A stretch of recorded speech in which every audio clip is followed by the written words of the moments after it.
Good morning, Spurs fans, or good evening, good night, wherever you are. This is THFC Till I Die, and it's just my little talk about the upcoming opening Premiership game of the season for Spurs, which takes place next Monday at the King Power Stadium against Leicester. We have an interesting history against Leicester City, and what I'll be dealing with, the main part of this talk, is the games that took place between 1959 and 1979. 20-year gap. But I'm also going to give you a little bit of background into the overall history of Spurs games against Leicester. And I suppose the most interesting fact, how many times have we played them? Now, the first game that Spurs ever played against Leicester, they were known as Leicester Foxes at that stage, was at their ground on the 10th of January 1914.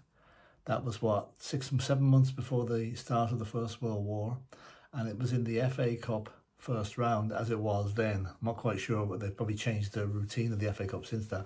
But it was quite a match. It ended up in a 5-5 draw.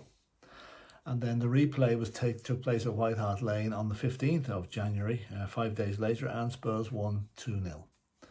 So over the years, since that 1914 game, we've played Leicester 115 times in all competitions.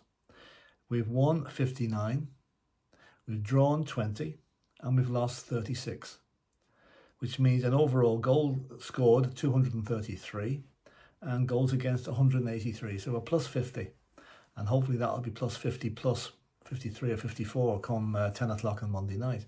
Now, there's been a number of goal scorers. 8 Spurs players have scored hat-tricks against Leicester. Jimmy Greaves was one of them, and the most recent one was Harry Kane back in 2015 when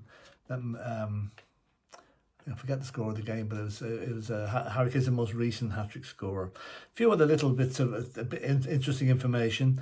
The biggest crowd that Spurs have had for a Leicester game was on the 13th of May 2018 when we were playing at Wembley.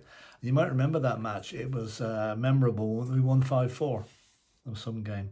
The biggest away win against Leicester, and hopefully this will be surpassed next Monday, although maybe not, was 6-1. It was in that memorable week in 2017 when we beat Manchester United at home on the Sunday for the last ever game at the White Hart Lane. We went to Leicester on Wednesday and beat them 6-1, and went to Hull on the Sunday and beat them 7-1, which meant Harry Kane picked up the Golden Boot for all the goals he scored in those last three games.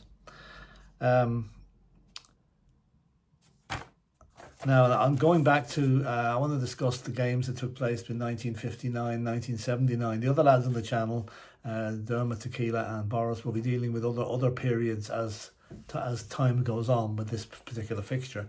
But between 1959 and 1979, Spurs played Leicester 18 times. Now, this is 18 times at Filbert Street, or the King Power Stadium, or whatever you want to call it. That we'll leave the games at White Hart Lane and the Tottenham Hotspur Stadium for the return fixture. In those games, we've won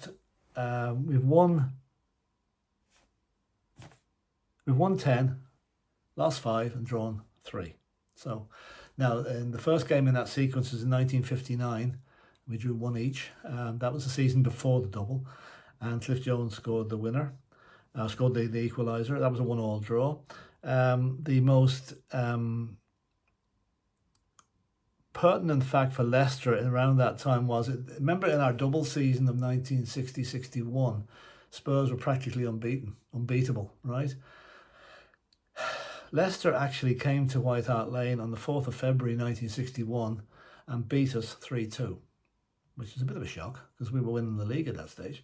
We went on then to play them at Wembley, as you know, in the 1961 FA Cup final, when goals from Bobby Smith and Terry Dyson gave us a 2-0 win and actually won the club the double. Miraculous, brilliant achievement, and that was the high point of that particular season to win the cup, to add it to the league championship. Leicester then spoiled the party again in the following season, 25th of November. They came down to White Hart Lane and they beat us 2-1. So a bit of a bogey team at that stage. Now, management. There's a bit of a similarity between management styles, though the management that was in charge of both clubs at that stage. As you know, Bill Nicholson took over in November 1958 from Jimmy Anderson, and his first game was a 10-4 win at home against Everton. Well, the Leicester manager was a Scotsman called Matt Gillies, and he also took over Leicester in the same month, November 1958. And he actually lasted with Leicester for 10 years. He left them in 1968, whereas we all know our much loved Bill Nicholson remained at Tottenham as manager until 1974, when he was unceremoniously dumped out of the club, and which is one of the most shameful episodes I can think of as a Tottenham fan.